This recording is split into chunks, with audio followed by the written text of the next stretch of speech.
Attendez, il y a encore 20 ans, c'était des postes qui étaient, je l'imagine, 99% masculins. On est passé de 1% à 13%. Donc c'est déjà énorme. Et moi, je trouve que ça a vachement progressé, surtout, on va dire, ces 15 dernières années. Donc déjà, ça, il faut s'en féliciter. En fait, on manque de candidats maintenant. Parce que comme je vois la façon dont sonne mon téléphone pour ce genre de poste, où d'abord, on cherche une femme, c'est assez amusant. Du coup, ça provoque des réactions masculines assez surprenantes. D'ailleurs, il m'est arrivé d'être à un dîner où on disait, de toute façon, maintenant, il n'y en a que pour les femmes. Genre discrimination positive, ce à quoi j'ai répondu, bah oui, ça faisait juste des siècles qu'il n'y en avait que pour les hommes, excusez-nous. Et j'étais terriblement choquée et passablement énervée. Il faudra commencer à changer la représentation du pouvoir. Donc quitter un pouvoir centralisé vers une image de pouvoir distribuer, pouvoir partager, pouvoir influer, le pouvoir d'entraider. Le pouvoir, pour moi, c'est l'engagement. C'est de travailler autour du pouvoir pour, plutôt que de travailler sur des envies de pouvoir sur. Pour moi, c'est d'avoir une influence en fait sur le cours des choses qui arrivent. C'est la capacité à faire, c'est la liberté qu'on se donne d'agir, de réfléchir, de sortir du cadre, de se lancer. Est-ce que l'objectif parfois, c'est de ne pas exercer de pouvoir, mais de mettre en lumière ceux des autres ? Bonjour Florence. Bonjour Nelly. Vous êtes vice-présidente finance et M&A de l'Europe continentale de DCC Énergie et DG du groupe Butagaz SAS. Après un parcours en tant que DAF depuis 2003 dans différents secteurs, puisque vous avez été chez Brandali, Eugène Perla et PMU avant de rejoindre Butagaz. Avant cela, vous avez travaillé chez Bouygues 9 ans dans le contrôle de gestion finance et vous avez eu une expérience rapide comme entrepreneur à San Francisco. Vous évoluez dans un métier encore peu féminin et qui fait partie de ces postes tremplins vers le poste de DG, auxquels les femmes sont encore peu représentées puisqu'elles ne sont que 13% dans le SBF 120, notamment selon la dernière étude du BCG et Sista de décembre 2024. Ce qui m'a marqué dans votre parcours, c'est que vous avez très vite été rattaché à la direction sur des projets d'envergure et vous êtes ensuite monté rapidement sur des postes de direction, d'abord de contrôle de gestion, puis DAF, souvent avec une dimension internationale. Toujours. C'est un plaisir aujourd'hui de vous recevoir pour parler de votre parcours et de votre vision du leadership. Et avant de démarrer, j'aurais aimé connaître votre vision du pouvoir. Oh là là. Alors déjà Nelly, je n'aime pas ce mot de pouvoir, ça me fait penser à politique, ça fait très 90s. Et pourtant, enfin oui, je parle avec beaucoup d'anglicisme, mais je préfère clairement le mot leadership, qui pour moi représente plus une partie de ma fonction. Le leadership, c'est quoi pour moi ? C'est être capable d'emmener des équipes et de les faire tous ensemble, qu'on fasse advenir, qu'on délivre ce qu'on a à délivrer, sachant qu'on peut se le fixer, on peut nous demander de le fixer, qu'on y arrive tous ensemble. Voilà, et tout ça dans la bonne humeur, on va dire, tant que c'est possible, même si il ne faut pas négliger de résoudre les difficultés. C'est quoi cette allergie que vous avez au mot pouvoir ? Vous avez dit ça fait politique, mais vous mettez quoi derrière ? Ouais, ça fait très vieillot pour moi. Et c'est quoi derrière le leadership vieillot alors ? Parce que j'imagine que c'est leadership ça vieillot. Ça va être très mâle blanc dominant, forcément. Forcément, allez, c'est très facile. Ouais, pouvoir, oui. Oui, c'est une connotation négative pour moi, en fait. Alors que leadership, je trouve que ça véhicule du positif. Et aujourd'hui, vous diriez donc pas que vous aviez du pouvoir, alors ? Non. Et j'en ai toujours pas. Je dirais que voilà, j'ai du leadership, ça oui, mais du pouvoir, non. Vous êtes toujours vu dans une fonction de leadership au début de votre carrière ? Non. Au début, je me gérais moi-même. Mais très vite, je dois avouer, au bout d'un an, j'ai commencé à bosser, j'avais 21 ans. Ok. Passé mon bac à 17, 4 ans d'école de commerce. Et donc, je me suis retrouvée à 21 ans en stage de fin d'études chez Bouygues. Bouygues m'a recrutée. Et donc, j'avais 21 ans. Et au bout d'un an, effectivement, j'ai dû gérer la première personne. Elle avait le double de mon âge. Je m'en souviens très, très bien. Et donc, très vite, ouais, c'est vrai que depuis le début de ma carrière, ça fait donc 32 ans que je travaille, très vite, j'ai j'ai managé des gens. Ouais. Ça s'est passé comment de manager quelqu'un qui a le double de son âge ? Eh ben, en fait, je me rendais pas trop compte. J'étais sans doute focusée sur ce que je devais délivrer, apporter. J'ai toujours été une grosse bosseuse, donc je faisais attention aux résultats et à ce que je devais obtenir. J'utilisais certainement pas toutes les soft skills que j'ai pu découvrir après. Ça, c'est certain. Ouais. C'est drôle cette anecdote, parce que moi aussi, la première fois que j'ai managé, j'avais 21 ans et elle avait pas le double de mon âge, mais 15 ans de plus, donc on n'était pas très loin. C'est pas une expérience facile, je trouve. Enfin, moi, je l'ai pas vécu de façon très facile, même si on a un objectif. Non, j'avais l'âge de 6 enfants. Donc, c'est ça. Et en même temps, moi, j'ai trouvé que ça m'avait beaucoup appris, quoi. Toutes les expériences difficiles que j'ai pu avoir professionnellement ou personnellement sont celles qui m'ont le plus apporté. Donc, je pense que ça m'a beaucoup aidé pour après. Vous êtes passé très vite à des plus grosses équipes, non ? Ouais. Très transversal peut-être d'abord et tout hiérarchique à fait. après. Hiérarchique après, ouais. Comment ça s'est passé pour le transversal ? Ça se passait plutôt pas mal parce que je savais, on va dire, manier l'aide, le collectif avec l'exigence. Je pense que ça, je savais le manier, on va dire. Donc ça se passait plutôt pas mal. Bon, il y avait évidemment des petits points de crispation, parce que quand on est dans la finance, il faut souvent faire le bad guy, même en vertical, on va dire. Et puis c'est aussi pour ça qu'on venait me chercher, je pense, surtout. Pour faire quoi, le bad guy ? Ouais. Okay. Ouais, je pense, oui. J'ai fait, par exemple, chez Vivendi, on est venu me rechercher pour faire de la restructuration. Donc voilà, c'est pas des jobs faciles. Oui, je pense que c'est ça. Petit aparté, c'est vrai qu'on ne pourrait pas dire bad girl, en fait. Alors, ça me dérange pas, moi. Ça pourrait dire bad girl. Okay. Non, je préfère bad guy. Enfin, j'ai pas besoin que tous les noms soient féminisés, moi, pas du tout. Ah non, je suis 100% d'accord avec vous. Un docteur ou une doctoresse, j'ai du mal à le dire. Ok. Voilà. Et en fait, bad girl, ça a une autre connotation. C'est ça, en plus, que j'avais en tête. Certain. C'était ça qui me... Je suis d'accord avec vous que bad guy, mais en plus, bad girl développe une autre connotation qu'on pourrait de toute façon pas utiliser. Ouais. La féminisation des noms, du coup, non. Enfin, des mots... Non, c'est pas non, je serais pas militante pour ça, non. Vous êtes directeur ou directrice ? Je suis directrice. Ouais, ça quand même. Je demande. Hein. Non, mais pas à tout prix, c'est ça que je veux dire par là. Ça marche. Vos premiers gros rôles transversaux, si j'ai bien compris, c'était chez Bouygues, quand vous étiez chef de projet. Ouais. Et après, vous avez évolué vers des postes plus de direction, de contrôle de gestion, puis de finance. Donc là, plus de management hiérarchique. Direct, du coup. Tout à fait. Comment ça s'est passé pour vous, cette transition, et pour embarquer des gens ? Alors déjà, c'est des patrons qui m'ont donné cette opportunité-là, et des hommes. Donc déjà, je voudrais les remercier, parce qu'on leur tape pas mal sur le dos, mais moi, je dois les remercier parce qu'ils m'ont fait confiance. Ils m'ont fait confiance, quand bien même parfois, je doutais beaucoup de ma capacité à réussir, et en me disant à la rigueur, enfin par exemple, typiquement, je me souviens d'un patron Hubert Joly, pour ne pas le nommer, chez Vivendi, qui m'a dit, bah voilà Florence, je voudrais que tu gères aussi l'informatique. Et je l'ai regardé et je lui ai dit, mais Hubert, je suis pas du tout une tech girl. Il me dit non, mais je vois que tu sais manager, tu sais l'idée en finance, tu verras, ça va être très simple. Bon, ça n'a pas du tout été si simple que ça. En fait, on m'a donné la chance d'y arriver, et c'est un peu comme quand on est jeté dans le grand bain sans bouée, en fait. À l'époque, on n'avait pas du tout de coaching, j'avais pas de mentor. C'est ça, ce que je trouve génial dans les progrès aujourd'hui, c'est qu'on est très accompagné, très aidé. Moi, c'était direct le grand bain sans bouée. Ça, c'est sûr. Donc, j'ai fait comme je pouvais. J'ai fait beaucoup d'erreurs. Il y a des choses que j'ai bien réussies.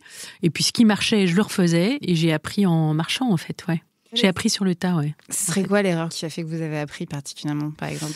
Je pense que j'ai été beaucoup plus dure et exigeante au début de ma carrière que maintenant, où je sais, je voulais aller très vite, délivrer beaucoup.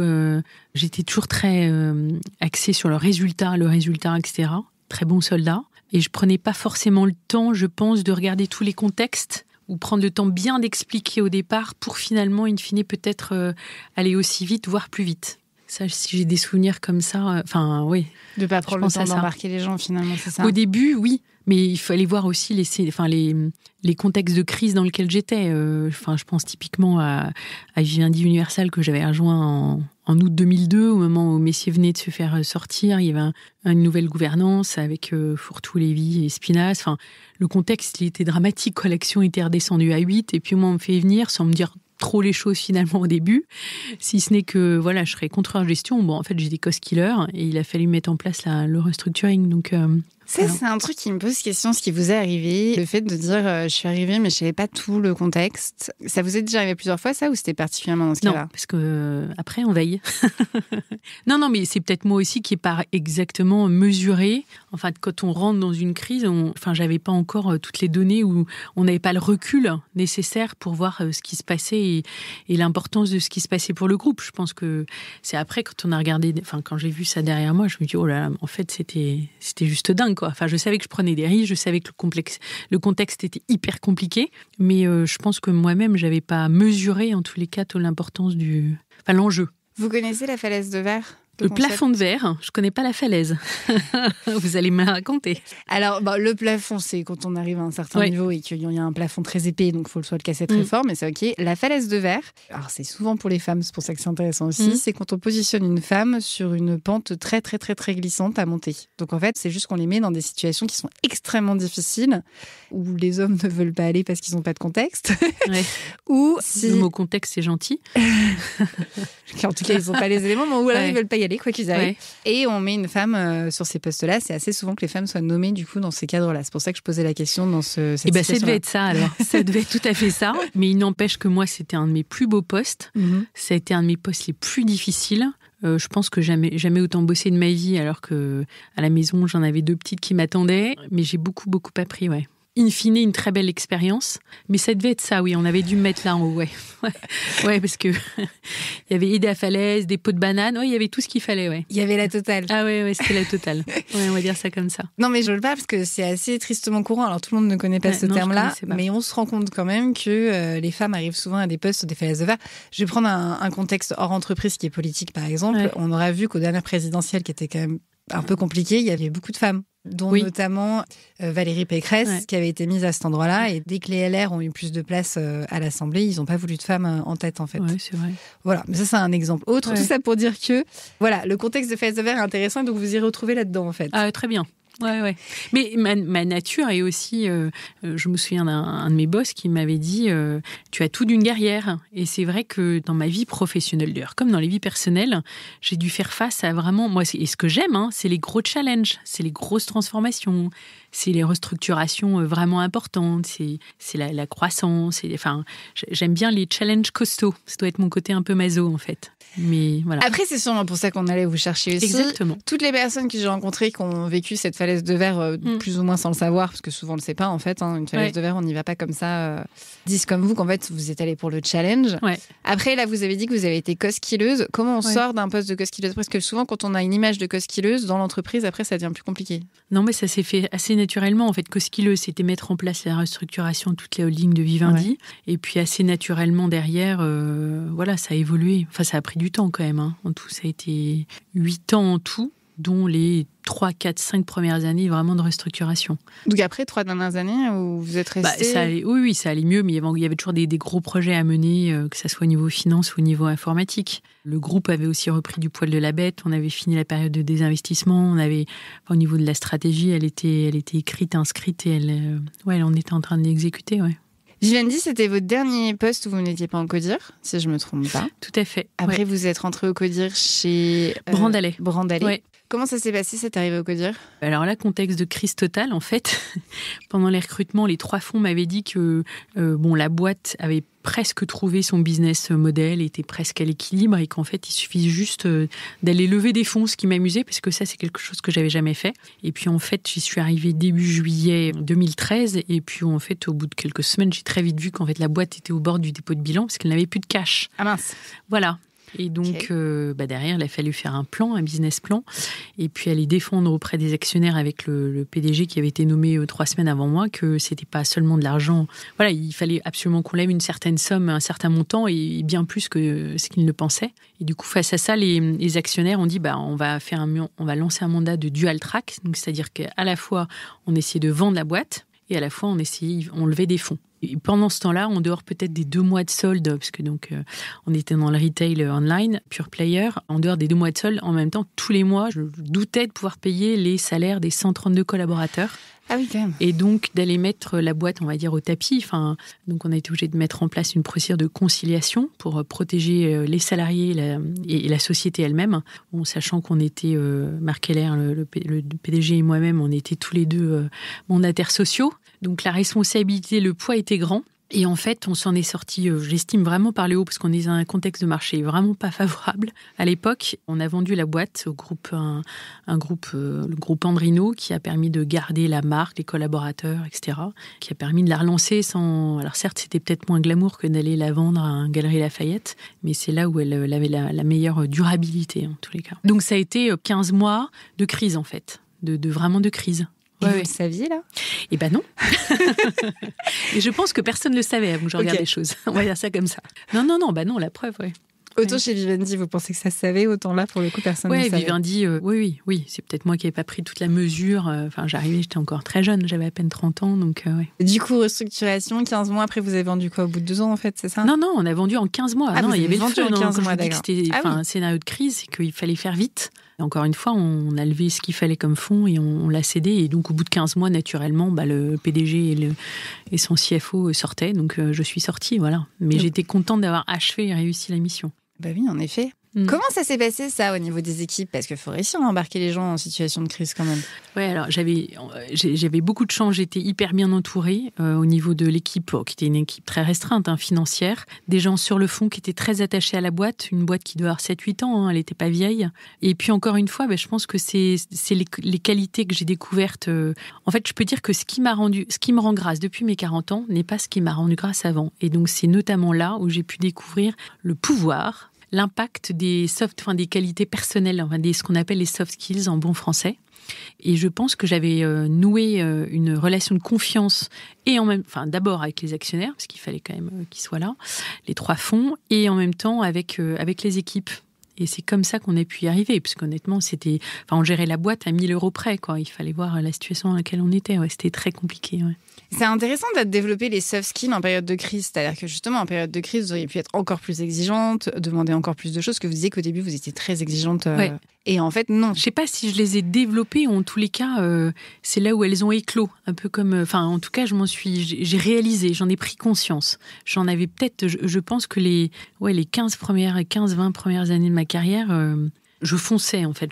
J'avançais, je me posais pas de questions, de même que tout ce qui était différence homme-femme, je le gommais. J'y prêtais pas. Peut-être que j'étais dans le déni, mais j'y prêtais pas vraiment attention. Je veux dire, je me suis vraiment posée sur ce genre de sujet. Justement, parce que la question que vous m'avez posée, je me la suis posée. Parce qu'honnêtement, même le comité d'entreprise, il fallait être un peu fou quand même pour valider, pour nous faire confiance quelque part.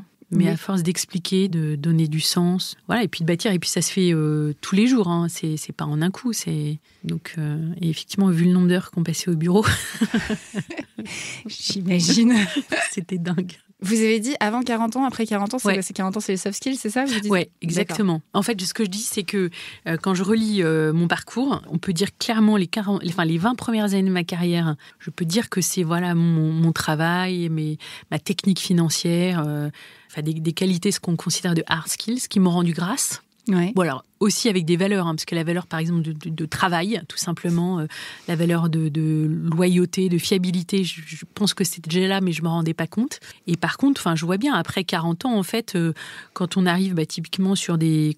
Je pense que ce qui fait la différence auprès d'un recruteur ou même d'une boîte avec qui on discute, c'est clairement le fit, ça va être les valeurs, ça va être la conduite, c'est d'autres éléments, on va dire. Ok, vous vous attardez plus sur les mêmes choses, même dans le recrutement, j'imine que vous cherchez des gens techniques, mais il y a d'abord les valeurs humaines qui sont importantes. À partir d'un certain niveau, on va dire que si on est à ce niveau-là, c'est déjà qu'on coche toutes les cases techniques déjà. Donc ce qui va faire la différence, ça va être la personne, la personnalité, sa culture, son ouverture, son côté commercial, même pour une CFO, ça va être ce genre de choses. C'est marrant parce que si on met en parallèle vos parcours, et ça n'a peut-être pas de lien, vous parlez de ces soft skills et du développement de ces soft skills au moment où vous avez intégré le Codir, parce qu'en fait, les 40 ans en Brandali, c'est quand vous avez intégré un Codir, alors qu'avant, vous étiez un poste de direction, mais pas au niveau Codir, et du coup, c'était moins important, en tout cas, vous l'aviez moins mis en avant. Est-ce que c'est en prenant une direction que ça change quelque chose ou pas? Non, je pense pas, parce que quand j'étais chez Vivendi Universal, on parlait d'un groupe coté qui devait faire, 20 milliards d'euros de chiffre d'affaires à l'époque, par rapport à Brandali qui faisait 100 millions, on n'était pas sur la même... C'est sûr. Voilà, le même référentiel. Non, il y a une chose aussi qui a été qui m'a permis aussi de me transformer et développer mes capacités. Ça a été justement ce que j'ai fait entre Vivendi Universal et Brandalais. Ça a été un 3e cycle à l'INSEAD. Et donc ça a été très révélateur, puisque ça m'a permis de creuser, de faire un travail d'introspection et de mettre en avant des choses auxquelles j'avais pas forcément pensé. Voilà, première chose. Et deuxième chose, en 2013, j'ai donc décidé de partir, j'ai quitté Vivendi, et c'est la première fois de ma vie, donc au bout de 20 ans de carrière, où il a fallu que je cherche du boulot. et chercher du boulot. Moi, j'avais jamais appris, je savais pas ce que c'était. Enfin, très bêtement, quoi. J'avais fait 9 ans chez Bouygues, tout se passait bien. Ensuite, on est venu me chasser chez Bouygues pour aller rejoindre Vivendi, où j'ai passé 12 ans en tout. Et donc, j'ai appris effectivement à naturer toutes ces qualités et les défauts, évidemment, les axes de progrès, et en même temps à les développer. Pourquoi être allé faire l'INSEAD ? C'était un rêve. J'avais le père d'une amie qui avait un très très très beau poste et qui avait fait l'INSEAD. Et d'ailleurs, c'était lui qui m'avait dit, Florence, si t'as pas il faut absolument, t'auras réussi dans la vie si t'as doublé ton salaire au bout de 5 ans, je me souviens. Ok. J'étais tellement fière de moi quand, au bout de 5 ans chez Bouygues, j'avais doublé mon salaire. Enfin bref, non. Et donc, ce monsieur, Dominique, donc il m'avait vraiment vendu l'INSEAD. Donc depuis, on va dire que j'avais même pas 20 ans, 18 ans, j'avais ça en tête. Et en fait, mon choix d'école après le bac s'est fait sur le fait que je voulais être le plus vite possible à l'étranger ou avoir un boulot. Voilà. Donc, j'ai choisi de faire une école de commerce post-bac, alors qu'à l'époque, j'étais prise à Dauphine et en prépa HEC. Mais ça a été mon choix. Et c'est vrai que je me suis quand même rendu compte qu'en France, si on n'avait pas coché une grande école, c'était pas la même chose. Quand bien même j'étais la même Florence, c'est pas la même chose. Donc voilà. Et puis Vivendi me l'avait proposé. Donc ça, c'est des choses qu'on ne refuse pas. Ah, c'est Vivendi qui vous l'a proposé. Ouais. Comme quoi, la concordance des planètes. Ouais, c'est incroyable. Ouais. Un MBA, du coup, j'imagine. Alors, je vais faire effectivement un format MBA à la mode Vivendi avant de partir aux États-Unis. J'ai fait le choix de partir aux États-Unis. Donc, en rentrant, j'ai fait différentes formations là-bas. C'était pas le MBA, non, ça, malheureusement, j'ai pas pu le faire. D'accord. Pour des questions familiales. C'est intéressant de placer les choix familiaux dans votre parcours parce que j'ai l'impression que vous êtes quelqu'un qui est quand même plutôt déterminé, qui aime vraiment son travail. Ouais. Vous avez parlé de loyauté aussi, vous aviez un parcours tout tracé et pourtant vous avez aussi aménagé avec vos choix familiaux. Ouais. Comment ça se passe, ça ? J'ai tout donné au début et pendant très longtemps et encore sur ma carrière. C'était très important pour moi de réussir. Ça fait partie de mon équilibre. Voilà, pour que je sois bien. Voilà. Ça, c'est la première chose. Il n'empêche que je rêvais de me marier et d'avoir des enfants. Très bien. Et cette fameuse horloge biologique fait qu'à un moment donné, voilà, ça faisait partie aussi de mes objectifs, on va dire, ou de ce que je voulais atteindre. J'ai eu la chance de rencontrer mon mari et d'avoir des enfants. Alors, ça n'a pas été facile du tout à gérer. J'ai fait beaucoup de sacrifices. De quel côté, du coup ? J'ai privilégié le boulot. Voilà. C'est vrai que je pense quand mes filles voient ça aujourd'hui, alors je sais qu'elles sont fières, ça me rassure beaucoup. Je me dis, j'ai pas tout raté, mais ouais, j'ai fait beaucoup de sacrifices. Franchement, ça a été boulot. À l'époque, je prenais le minimum de congés maternité. Et puis mon mari a aussi fait des sacrifices, puisque lui, il rêvait de partir à l'étranger et que moi, j'étais là-bas, non, j'avais telle promotion, telle chose comme ça. Donc ça a été des compromis, on va dire. Et comment on le gère ? Un peu comme on peut. Ouais, un peu comme on peut. Et puis, je pense qu'il y a différents temps. Enfin, il y a des moments. D'abord, on va bosser 40 ans. Donc, il y a aussi des moments où on peut accélérer boulot. Et puis, des moments où on peut un peu lever le pied. Bon, moi, il s'avère que j'ai quand même pas beaucoup levé le pied. Sauf quand j'ai fait le choix, j'avoue, au départ, à contre-cœur, de mettre en congé parental, mais une offre de partir en expatriation à San Francisco, ça ne se refusait pas. Pour votre mari, du coup ? Ouais, pour mon mari, tout à fait. Mais on fait comme on peut. Est-ce que vous avez vraiment levé le pied parce que vous avez quand même été entrepreneur à San Francisco ? Oui. Okay.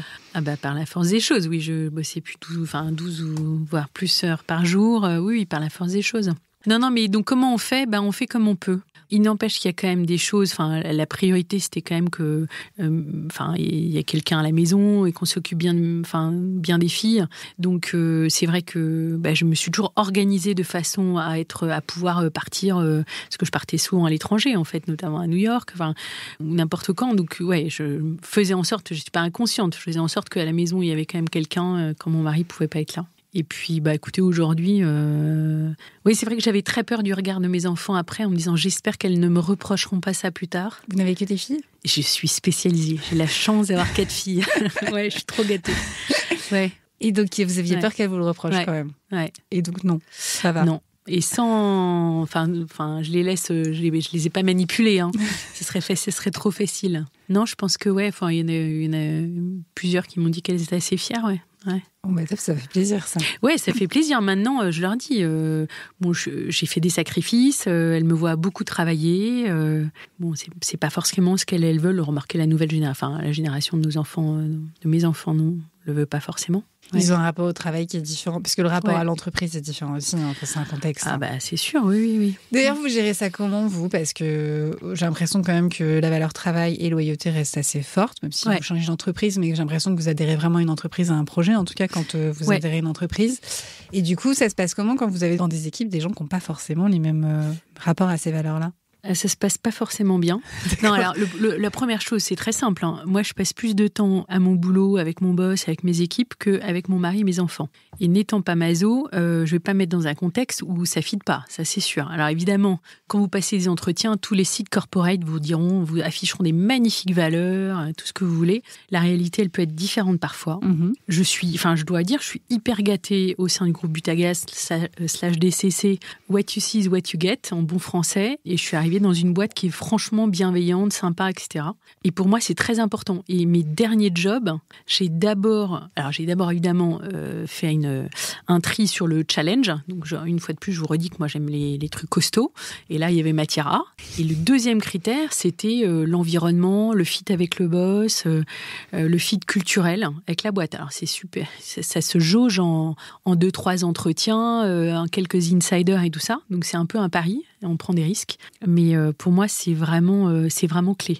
Et donc, pour répondre à votre question, quand c'est plus le cas, par exemple, je peux décider de partir. Je vais vous raconter une anecdote. Le PDG a donné sa démission. Moi, je dépendais du PDG et du DG. On a fait 6 mois d'intérim avec le DG et le comité de direction. By the way, 9 hommes, une seule femme à l'époque. Et on a eu un changement de gouvernance. Donc avec 2 nouvelles personnes qui sont arrivées. On a bossé ensemble quelques mois. Moi, je laisse sa chance, on va dire. Et je ne me suis pas du tout projetée sur le fond comme sur la forme. Et du coup, j'ai demandé à partir. Voilà. Sur le fond, j'ai toujours eu, en tant que CFO, directeur financier, mon professionnalisme en étendard. Donc, il y a des choses, je suis toujours prête à composer. Je sais raconter des histoires autour de chiffres, mais il y a des choses avec lesquelles je ne compose pas. Et sur la forme, la façon de manager, de se comporter, d'agir, d'interagir est très importante pour moi. Et donc là aussi, je suis pas prête à composer. Donc, alors que ça faisait que 3 ans que je venais d'arriver au PMU, que mon mari était en poste à Helsinki et que j'avais les 4 filles à Paris, j'ai demandé à partir. Donc, je suis partie. J'ai des convictions très fortes. Il y a des choses avec lesquelles je ne compose pas. Non. Alors ça, c'est quand c'est vos chefs et quand c'est les personnes que vous managez. C'est la même chose. Typiquement, il y a des comportements pour moi que je n'excuse pas. Comme quoi, par exemple ? Des comportements inappropriés. Des comportements inappropriés en général. Donc ça, je les sanctionne et je les fais sanctionner. Alors évidemment, ça se documente. Je suis pas... on parle de choses assez graves. Okay. Assez graves. Quand je vois professionnellement des actes, j'ai aucun souci avec le droit à l'erreur. 1 fois, 2 fois. Mais au bout de 3 fois ou quand la chose est répétée, là, on peut quand même se poser des questions. Donc j'émets des doutes et puis on voit ensemble comment est-ce qu'on peut faire pour que ça se remette bien en trajectoire. Si c'est pas le cas, à un moment donné, il faut se dire les choses. Et je pense, alors vous allez me dire c'est facile de dire ça, mais je pense que c'est de notre responsabilité de manager, de leader, que de dire à un collaborateur, de vraiment lui dire la vérité en fait. Alors ensuite, on peut tout se dire, mais gentiment. Il faut savoir trouver les bons mots, le bon moment pour le dire. Enfin, je sais pas, on parle d'employabilité. J'ai le souvenir de conversations avec des personnes qui me soutenaient qu'ils avaient tel poste. Et je lui dis, écoute, va regarder, va passer des entretiens pour tel poste à l'extérieur. Et ils revenaient en me disant, Florence, en fait, tu as raison. Je trouve ça irresponsable que de faire croire, que de ne pas dire les choses. Maintenant, il faut savoir le dire. Oui, c'est intéressant parce qu'il faut savoir dire les choses dans le bon contexte. Là, en plus, vous mettez en phase avec la réalité. C'est intéressant de les envoyer voir dehors si ça se passe mieux, tant qu'à faire. Oui. Ce courage managérial, parce que j'appelle ça le courage managérial, moi aussi. Je le trouve plutôt important. J'ai l'impression que vous me le montrez par l'exemple. Vous faites comment pour vos strates managériales en dessous de vous, pour les accompagner à ça ? Il y a 2 axes. Un, c'est l'exemplarité, vous venez de le dire. Je ne suis pas parfaite, demandez à mon mari. Là, aux équipes. Il y a l'exemplarité, je pense. Et puis 2, il y a la formation. Former les gens à dire comment est-ce qu'on doit se comporter dans tel ou tel cas. Et tout ce qui est formation autour du management, du comportement, ça, c'est pas forcément des choses sur lesquelles on bossait avant. On fait beaucoup de formations techniques, la finance pour les nuls, la finance pour les non-financiers, par exemple, je prends un exemple. Mais par contre, vous allez former quelqu'un ou à gérer des situations difficiles managérialement parlant, ça, c'est pas ce qui arrive. Or, il faut le faire. Donc, je prends le temps qu'il faut pour expliquer, j'en discute avec les RH, j'envoie la personne voir les RH, etc. C'est une qualité que vous retrouvez beaucoup chez les membres de Comex et Codir par rapport aux différents Codir et Comex que vous avez vécu. C'est des qualités que vous avez retrouvées chez vos pairs? Le courage managérial? Exactement. Pas toujours. Non, mais chacun son style. C'est ça qui est chouette. On n'apporte aucun de nous. Vous n'avez pas 2 leaders, 2 patrons qui se ressemblent. Donc on apporte chacun des choses différentes. Moi, je pense que oui, le courage managérial, c'est une de mes valeurs. Il y en a d'autres qui l'auront moins, mais qui auront plein d'autres qualités. Oui, voilà. Sûrement. Après, c'est une valeur et en même temps, vous l'avez dit, c'est hyper important de savoir dire les choses à ses collaborateurs. Ouais. Je pose la question parce que j'ai très souvent des femmes ici dans le podcast qui me parlent de courage managérial et je trouve ça important. Je me pose toujours la question de est-ce qu'une femme peut avoir un poste de direction sans courage managérial? Je n'ai pas la réponse à la question, mais je me rends compte que beaucoup de femmes à des postes de direction ont un courage managérial. C'est pas faux. Ça vous parle?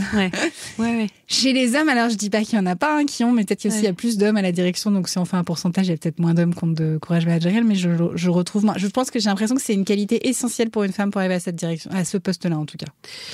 Ouais, c'est pas la seule. Non, c'est pas la seule. Typiquement, je pense que la valeur travail, encore aujourd'hui, elle est plus forte chez la femme que chez l'homme. Ah oui?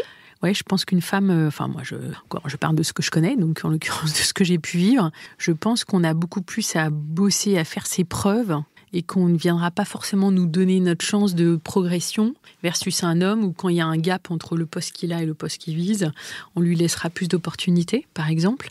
Alors, c'est la valeur travail dans le sens de connaître ses dossiers, c'est ça hein?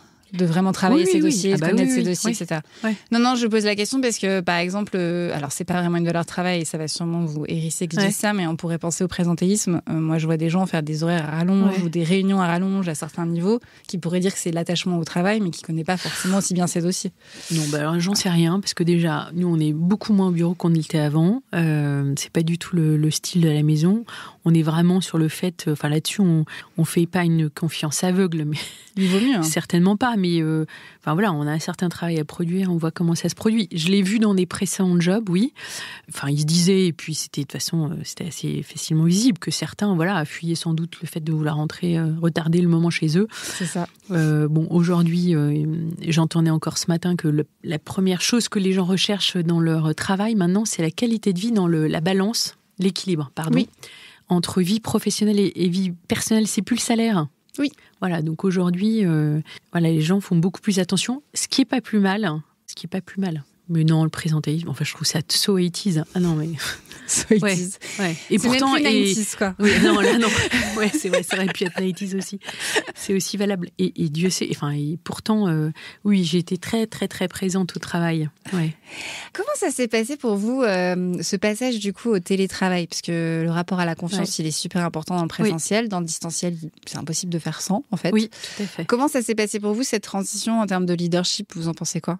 Il a été pour moi un peu le Covid a été une révélation pour moi parce qu'avant, j'étais très dans le présentiel. Et donc pour moi, je dois dire, j'étais pleine d'a priori me disant que les gens chez eux n'étaient pas forcément super efficaces. Voilà. En l'occurrence, donc on a été pendant quand même quelques mois à distance. Et j'ai pu découvrir qu'en fait, je m'étais totalement trompée et que de toute façon, quelqu'un qui fichait rien au bureau fichait pas plus chez lui. Souvent. Voilà. Et inversement. Donc, j'avoue que là-dessus, j'ai beaucoup appris. En revanche, je pense que ça s'applique pas à tous. Typiquement, accueillir des nouveaux collaborateurs à distance, c'est juste impossible. Ne pas se voir du tout, pour moi, c'est totalement impossible.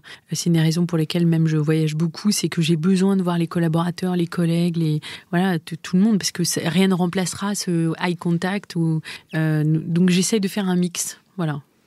Vous, par rapport à votre vie de famille, le télétravail, ça a été intéressant ou pas? C'est quelque chose qui a changé ou pas? Ah ouais, c'est génial. Ah non, mais c'est super. C'est vrai que quand je suis à Paris, moi, j'ai une tendance qui est d'aller beaucoup au bureau, voilà. Mais jamais avant, j'aurais osé rester une demi-journée chez moi parce que, je sais pas, le plombier devait venir. Ah non, mais alors que là, c'était un peu une révélation, une libération même. Voilà, il m'arrive de travailler depuis ma maison de campagne. Je peux me faire même des demi-journées à droite, à gauche. Ça a été une révélation, ouais. Je me suis autorisée ça, mais c'était pas gagné au début. Voilà. Non, mais c'est intéressant de voir que ça peut changer. Vous aviez parlé tout à l'heure que vous n'aviez pas forcément conscience de la différence homme-femme. À partir de quand ça a commencé à vous sauter aux yeux ? Elle m'a sauté aux yeux entre 15 et 20 ans. Ouais. C'est-à-dire que très bizarrement, chez Bouygues, où je suis restée 9 ans quand même, à l'international, en démarrant, en allant sur même quand je me suis retrouvée au fin fond de l'Afrique sur des chantiers, je ne réalisais pas, je sais que les gens en face de moi qui m'accueillaient étaient étonnés de me voir arriver, mais moi je ne réalisais pas ça du tout. Pourtant je n'étais pas spécialement garçon manqué ni quoi que ce soit. Évidemment, quand il y avait des chantiers en Arabie Saoudite et que là on me disait non Florence, tu peux pas y aller, t'es une femme, mais ça c'était naturel, je n'aurais pas pu aller voyager en Arabie Saoudite. Mais j'ai pas réalisé ça, c'est vrai. Et puis j'avais aussi la chance de voir que je progressais, mais j'avais une super belle progression, donc je pouvais pas me dire non, on favorise plus les hommes que les femmes, non. Et puis chez Vivendi, même chose, très belle progression. J'ai vu des choses où effectivement des rôles, un rôle de CFO groupe aurait pu être confié à une femme, ne l'avait pas été, je pense, parce que c'était une femme. C'est là où je pense que j'en ai vraiment pris conscience. Du plafond de verre, du coup. Ouais, tout à fait. Sans que ça devienne un combat pour moi. Je ne suis pas pour l'égalité. Je pense qu'on a la chance, hommes et femmes, d'avoir des qualités super différentes, d'avoir été conçus comme ça. Et donc je pense qu'on n'est pas tous faits pour la même chose. Oui, on n'est pas tous faits pour être interchangeables. Je le pense foncièrement pas. Je pense qu'à l'inverse, on apporte la parité, ou en tous les cas, le fait qu'on soit à peu près à parité apporte des choses, et c'est bien complémentaire. Mais je suis pas du tout pour l'interchangeabilité. Donc, c'est quoi les qualités hommes et qualités femmes alors du coup, selon vous ? Typiquement, je pense qu'une femme, elle a intrinsèquement, par nature, plus de qualités personnelles, une plus grande sensibilité, plus d'intelligence émotionnelle. Voilà. Parfois, elle peut être plus impulsive. On parlait tout à l'heure de courage managérial. Je remarque, alors c'est aussi sans doute dans la façon de l'exprimer, mais que, par exemple, des qualités de diplomate, de savoir dire les choses gentiment, de savoir requalifier les choses, et sera plus masculine, par exemple. Le fait de relativiser les choses, de prendre du recul, moi je trouve que c'est plus une qualité masculine. Et vous pensez que c'est plus génétique que sociétal ? Ouais. Oui. Ouais. Non, mais oui, d'autant plus qu'aujourd'hui, on essaie de gommer tout ça. C'est-à-dire, on essaie de gommer tout ça. Aujourd'hui, on voudrait justement... on parle, je suis plus pour l'équité que l'égalité. C'est pas un de mes comptes-pas. L'équité étant qu'on donne un tremplin aux personnes... Qu'on donne la chance à chacun de pouvoir se positionner sur tel job, etc. Vous avez évolué majoritairement dans des codires masculins, j'imagine, jusqu'à là, chez Butagaz, où vous êtes à parité. Alors oui, quand je suis arrivée, donc le COMEX a été créé, on était pile poil à parité, 4 et 4. Et là, depuis 1 an, nous sommes 5 femmes et 4 hommes. Bon, c'est pour le détail, voilà. Ça reste plus ou moins à parité. Exactement. Ça a changé quoi pour vous ? Ça a été un grand changement, parce que je sortais du PMU, où encore une fois, on était 9 hommes et j'étais la seule femme. Puisqu'en arrivant, la DRH, j'ai dû faire un codir avec elle, et puis après, elle a donné sa dème. Donc, je suis surtout la seule femme.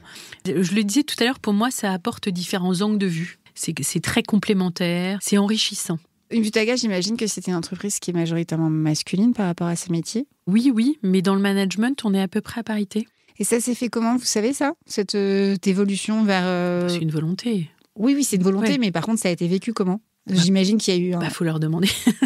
Non, je pense super bien. Je pense qu'aujourd'hui, l'ensemble des collaborateurs sont super fiers que Butagaz, Butagaz, c'est une des entités, soit à parité. Et au niveau du groupe, je pense que c'est une fierté, ouais. Ok. Ouais. Non, mais c'est quelque chose qu'on met vraiment beaucoup en avant dans notre rapport RSE. Ce qui n'est pas gagné quand on pense Butagaz ou le milieu de l'énergie, etc., qui est quand même un milieu, en tous les cas, pour la partie gaz liquide très industriel. Moi, j'étais très surprise quand j'ai découvert. Mais Butagaz n'est pas que la bouteille bleue dont vous servez pour faire votre barbecue. Voilà, aujourd'hui, on est dans beaucoup de métiers, que ce soit des produits et des services, ouais. Vous êtes DG aujourd'hui ? C'est la première boîte dans laquelle vous êtes DG ? Oui. J'ai été chez Eugène Perma, j'étais acting as DG. Ok. Voilà. Parce qu'il y avait un président qui était le fondateur et le propriétaire, et qui avait, lui, président, et en dessous, c'était que des directeurs. Mais j'avais, je pense, quasiment en dehors du commercial, j'avais toutes les fonctions de la boîte, y compris l'usine. Donc, Oui, donc c'est pas la première fois que vous faites cette fonction-là, du coup. Non, vous l'avez déjà fait par ailleurs. Ouais. Ça marche. J'allais vous demander si ça faisait une différence, ou en tout cas, quand vous êtes passé acting à DG, du coup, est-ce que ça a fait une différence ? Non, là, c'est plus, on va dire, sur le papier. Moi, ce qui m'intéresse, c'est surtout d'avoir de l'impact, d'apporter de la valeur, que je la fasse avec une casquette DG ou là une casquette CFO qui est quand même une très très large comme scope. Moi, ce qui m'intéresse, c'est d'avoir l'impact, de créer de la valeur, de délivrer tous ensemble des objectifs. C'est ça qui m'intéresse. Ensuite, le reste, c'est un peu d'ego, quoi. C'est le titre. Voilà. Ça fait toujours plaisir, non? Ça fait toujours très plaisir, tout à fait. Ouais, tout à fait. Vous l'avez dit, Butagas, c'est une entreprise qui a 100 ans, c'est ça? Ouais. C'est une entreprise qui a toujours l'habitude de bouger. Vous avez fait bouger les choses en arrivant? Qu'est-ce qui se passe? Non, ils m'ont pas attendu pour bouger les choses. Hein. Ça, c'est clairement pas. Ce qui est assez marrant, c'est que, en revanche, je suis arrivée dans une boîte, je m'attendais à voir une vieille dame. Ah oui, c'était ça ma question. Un peu l'idée que j'avais, je l'avoue humblement, hein, c'est l'idée que j'en avais, un peu comme quand j'étais arrivée au PMU. Et en fait, j'ai trouvé une boîte qui avait démarré notamment depuis 2012 grâce à l'arrivée d'Emmanuel Trivin en tant que PDG, qui avait déjà entamé sa mutation. L'image qu'on en a n'est pas celle de la vraie vie interne de la boîte, en fait. Du coup, c'est plus facile pour vous d'arriver. Si vous arrivez avec une vieille dame, ça aurait été... C'est vrai qu'on dit souvent une vieille dame, d'ailleurs, mais ça aurait été... c'est très injuste. Bah oui, c'est très injuste, maintenant que vous le dites. Mais c'est vrai que c'est l'expression qu'on dit, parce qu'en même temps, c'est une entreprise, donc bon. Ouais. Il y a aussi de ça. Vous avez parcouru des secteurs très différents. Ouais. Et j'ai l'impression que vous êtes toujours avec la même énergie, la même façon d'attaquer. Attaquer, c'est un peu fort comme terme, mais de prendre le poste de direction. Oui. Oui, tout à fait. Ouais. Non, mais c'est ça que j'adore avec ces fonctions support, hein, typiquement la finance, l'IT, ou les RH ou le legal, enfin surtout la finance évidemment. C'est que on peut intervenir, on peut intervenir dans plein de secteurs différents. Donc c'est vrai que j'ai adoré mes premières années dans le bâtiment ou dans l'eau, électricité au sein du groupe Bouygues. J'ai beaucoup apprécié ce que j'ai fait au sein du groupe Vivendi. J'étais ravie de naviguer dans le secteur du retail chez Brandalais, chez Eugène Perma. Non, mais c'est vrai, oui. En revanche, ce qui est important pour moi, c'est d'avoir le fit avec le produit. Ça, c'est clé. Avec le produit, avec les personnes, vous disiez tout à l'heure. Oui, évidemment. Oui, les personnes, ça, je vous l'ai déjà dit, mais avec le produit aussi. Ouais. Et là, l'énergie, j'ai un terrain de jeu incroyable. Ouais. Là, vous avez de quoi faire. Surtout que Butagas se développe vachement. J'ai vu qu'il crée Wise Up, c'est ça? Oui, Wise. WeWise, pardon, excusez-moi, qui crée WeWise.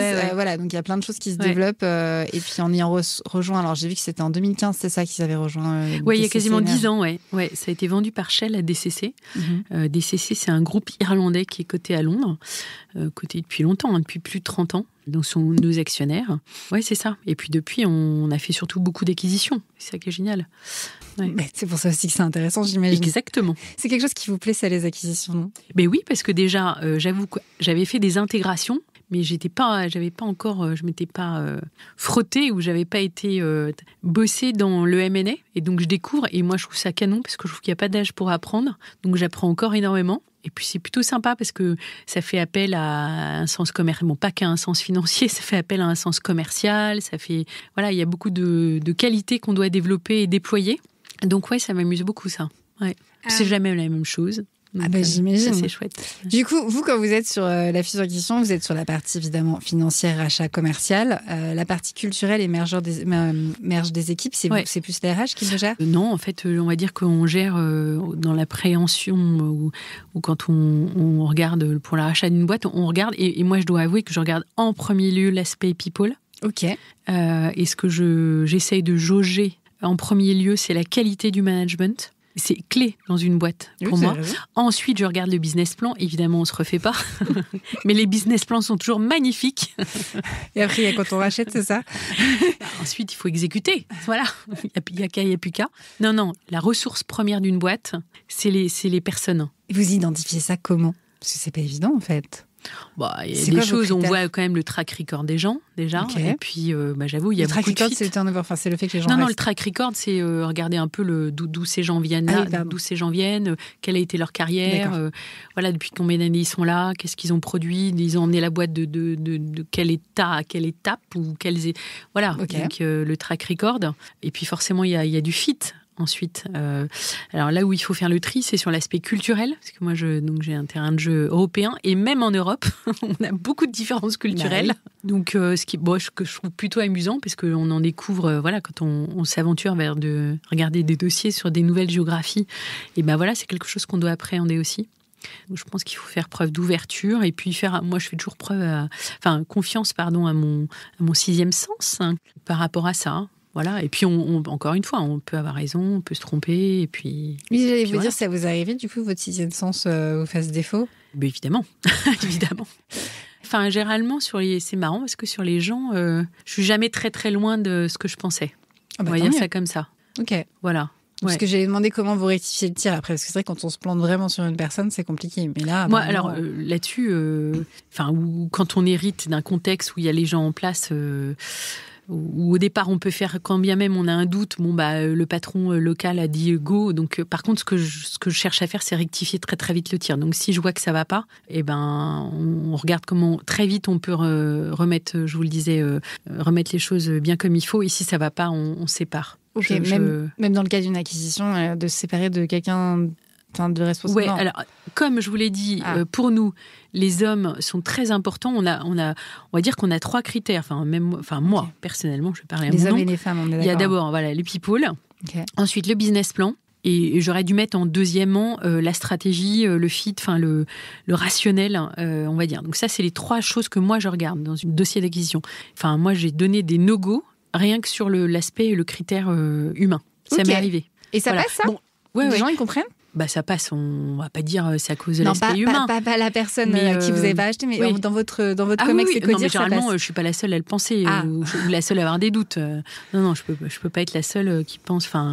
Non. Donc ça nous est déjà arrivé. Je dis nous, voilà. Ok, non, mais c'est intéressant parce que vous auriez pu, par autorité, parce que vous êtes dans le cadre de DG ou parce que vous avez une autorité sur le sujet, décider de ça pour des raisons people, mais sans franchement que les personnes vous suivent en face. Mais là, ce que vous dites, c'est que c'est quand même quelque chose de collégial. Ah oui, c'est une intuition que vous partagez en fait. Oui, toujours. On est très, très, au sein du groupe DCC, on est très, j'allais dire en meute, non, mais très collectif, on va dire.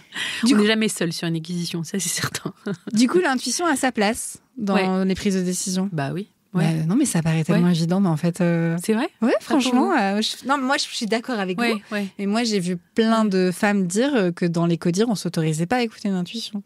Ou dans les COMEX. Alors, c'est quand même une directrice financière qui vous le dit. Donc, avant tout ça, encore une fois, j'ai quand même, je pense, un aspect hyper cartésien où justement, je sais appréhender. Mon métier, c'est d'appréhender la valeur, ce qu'on va chercher versus les risques. C'est quand même mon métier de base. Mais il n'empêche que, donc là-dessus, il faut quand même que j'ai des doutes et on n'est jamais 100% confort. Mais ensuite, l'intuition, il faut se faire confiance.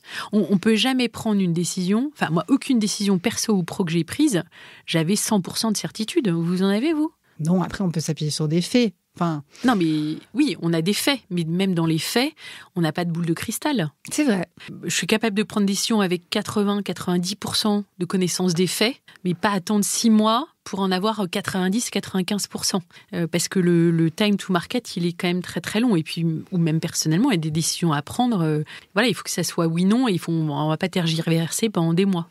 Donc, j'ai un côté peut-être un peu... j'ai un côté rapide, Il y a des études qui ont été faites, alors qualité, c'est que les hommes et les femmes prennent les décisions de façon un peu différente. Alors la position rapide, ça c'est indépendamment des hommes et des femmes, mais quand les femmes prennent des décisions, elles sont en général beaucoup plus assurées, parce qu'elles connaissent leur dossier, entre guillemets, ou en tout cas beaucoup plus sécurisées, là où des hommes peuvent prendre des décisions sur un pari. En disant ça passe ou ça casse et on verra. Voilà. Non, moi là-dessus, c'est mon côté très directeur financier, directrice financière. Il y a des directeurs financiers qui font ça aussi, sans doute. Il y a tout.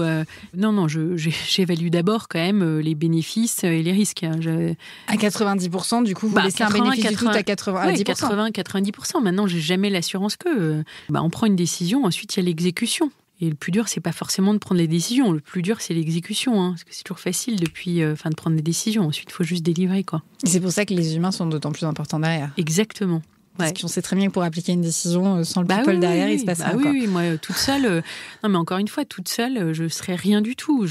Professionnellement et personnellement, j'ai la chance d'être là parce que j'ai des boss qui m'ont fait confiance, qui m'ont donné ma chance, parce que j'ai eu la chance d'avoir des comex avec qui j'ai pu échanger, avec qui j'ai pu m'aligner, parce qu'on n'est pas toujours d'accord. Et puis, j'ai eu des équipes avec qui j'ai la chance de bosser. J'essaye d'être à leur service, mais sans eux aussi, je n'aurais rien délivré. Je délivrerais rien. Vous êtes dans un métier où il y a des grosses décisions à prendre, avec beaucoup de chiffres derrière, souvent en plus. Oui, bon, comme partout, hein, ouais. Comme partout. Comment ça se passe par rapport à la confiance en vos équipes sur le délégué de décision? C'est-à-dire que les grosses signatures, c'est pour vous, mais comment ça se passe pour déléguer en fait au niveau des équipes? Parce qu'il y a le côté exécutif et il y a le côté délégué de décision à vos managers. Est-ce que c'est des paliers de confiance? Est-ce que Oui, il y a de la confiance, il y a aussi de l'expérience. Ouais, je pense que la confiance, elle se gagne. Le fait aussi de la longueur de travail ensemble aussi fait que on se connaît mieux, on sait se dire les choses et j'ai pas de recette magique pour ça. J'ai pas de recette. C'est facile pour vous de déléguer? À la base, non, je dois avouer. Okay. Ouais, à la base, non. J'ai un petit côté contre le fric. Mais je le fais, hein. Je me soigne. Non, j'avoue, j'ai plein d'axes d'amélioration. Ouais. Et comment vous êtes amélioré? J'essaye. Ah, vous essayez aussi, très bien. Non, mais je me soigne. De lâcher, du coup. Ouais, lâcher prise. C'est difficile. Mais c'est difficile dans le sens où, pour moi, déléguer une décision, c'est aussi difficile que de lâcher prise en général. Donc voilà. Ouais. Vous parlez de mentorat, de coaching aujourd'hui sur les femmes. C'est quelque chose que vous avez fait, vous Pas du tout. Mais non, justement. J'aurais adoré. Je vous dis, à part 2-3 paires d'amis, quand j'avais 18, 20 ans ou 25 ans, avec qui je pouvais discuter, non, malheureusement, j'ai pas eu ça. Non, j'ai pas eu ça. En fait, je réalise maintenant, parce qu'à l'époque, évidemment, quand on connaît pas, on peut pas réaliser que ça manque. Mais aujourd'hui, c'est une super qualité. Et j'encourage beaucoup de femmes au début de leur carrière, en milieu de carrière, ou au bout d'un certain temps, à se faire aider, ouais. C'est une politique chez Butagas qu'il y a des entreprises maintenant qui le font d'office, hommes et femmes, pour toute personne qui prenne un certain niveau de poste, je crois. Ça dépend. Il y en a ses cadres dirigeants, il y en a ses managers. Nous, c'est pas automatique, mais c'est quelque chose qu'on fait très spontanément, qu'on propose très spontanément. Et vous connaissez le ratio d'hommes et de femmes qui acceptent de le faire? Je n'ai pas du tout en tête. Je vous pose la question parce que quand c'est justement pas obligatoire, on se rend compte que 90% des femmes disent oui. Et allez, s'il y a 20% d'hommes qui disent oui, c'est le bout du monde. Oui.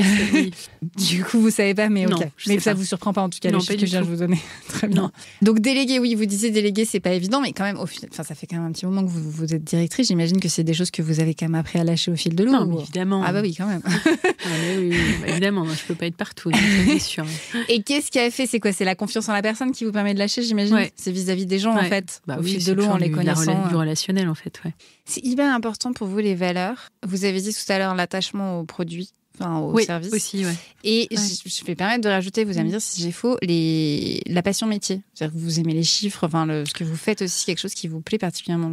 Alors moi, à la base, c'est quand même le business, c'est l'activité qui m'intéresse. Les chiffres, c'est juste ce qu'il en sort, ce qu'on en ressort. Voilà, mais ce qui m'anime d'abord, c'est ce qu'on va chercher à faire. C'est la route qu'on est en train de construire au Gabon, ça va être le shampoing qu'on va sortir de l'usine, ça va être la bouteille de gaz, de propane qu'on va remplir, ça va être les panneaux photovoltaïques qu'on va aller installer sur le toit d'un agriculteur. C'est ça qui m'anime, ouais. C'est d'abord le business. C'est business first, ouais. Ensuite, tout ce qui vient derrière, c'est de la cuisine. Enfin, c'est du financier ou c'est des KPI d'activité. Mais ouais, c'est d'abord la matière. Tout à fait. Vous pouvez travailler avec des gens du coup qui sont intéressés par un poste, mais pas forcément le produit. Parce que quand on a une évolution de carrière, parfois on prend des postes. Je vois pas comment on peut. Pour moi, c'est pas compatible.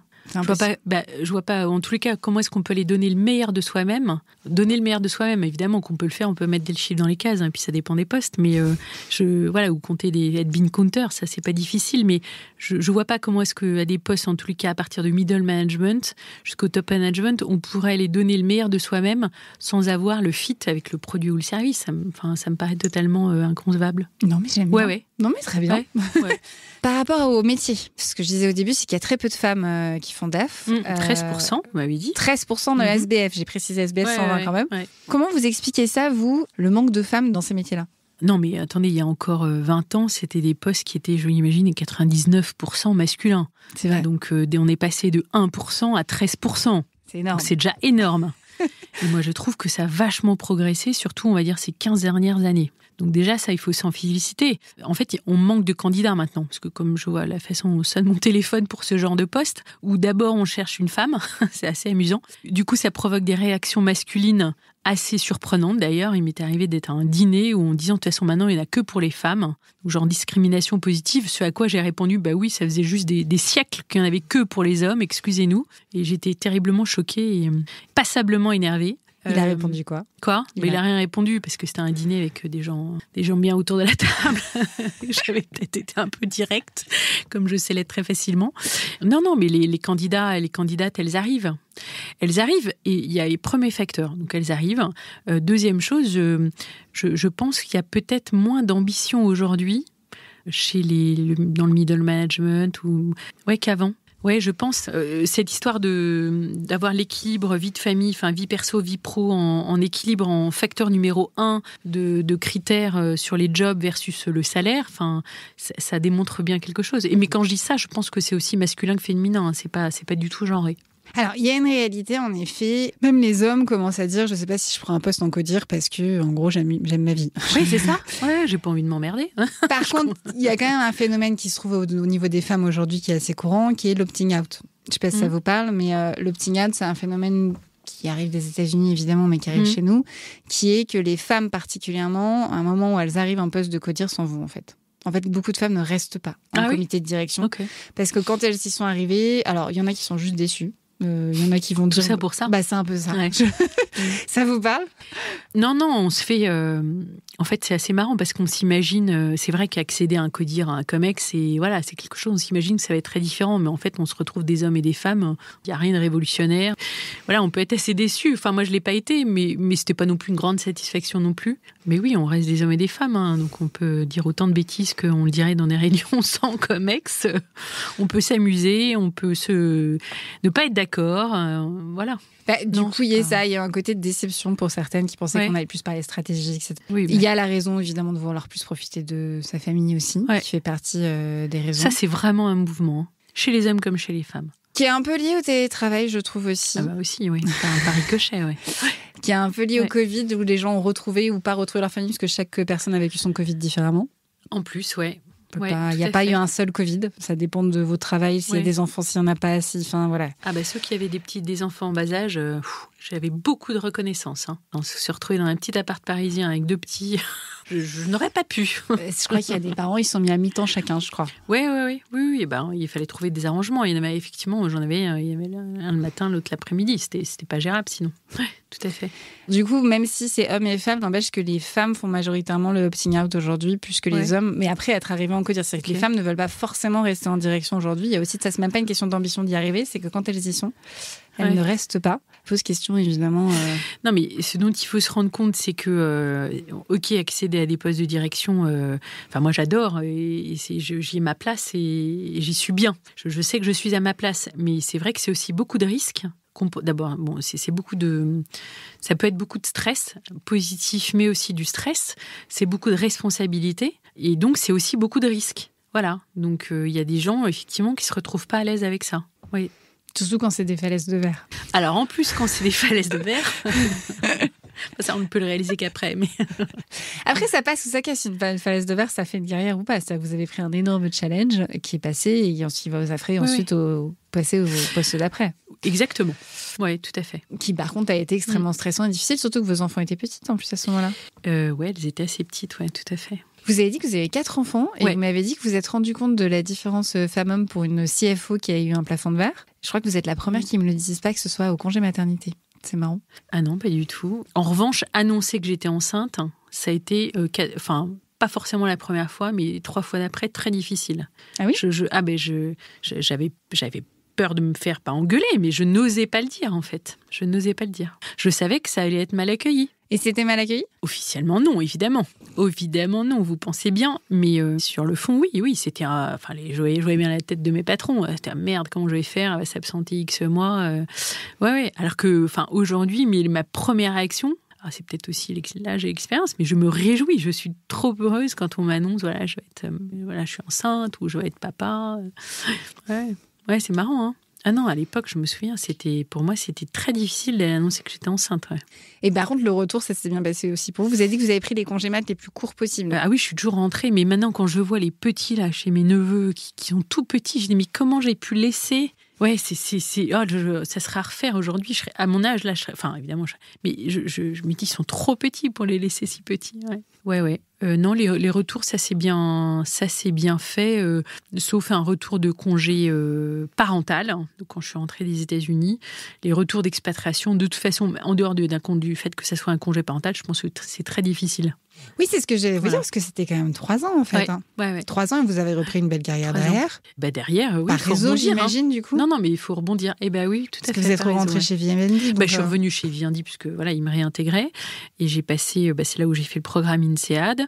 Et puis, j'ai commencé à chercher, puisque je me suis retrouvée pas forcément au type de poste auquel j'aspirais. Et puis, j'ai très vite, en effet, je suis sortie de chez Vivendi, je crois, le 30 juin. Et chez Bornalais, j'y suis rentrée tout début juillet. Donc, il n'y a pas eu de latence, ouais. Mais bon, je me suis donné les moyens aussi. C'était pas. Mais j'imagine. Voilà, rien sans rien. Et vous n'avez pas rien fait à San Francisco non plus, accessoirement. Non, tout à fait. Même si vous êtes occupé de vos enfants, vous n'avez pas fait que ça, en tout cas. Non, pas vraiment, ouais. Non, mais c'est vrai que vous n'avez pas un blanc total dans votre CV.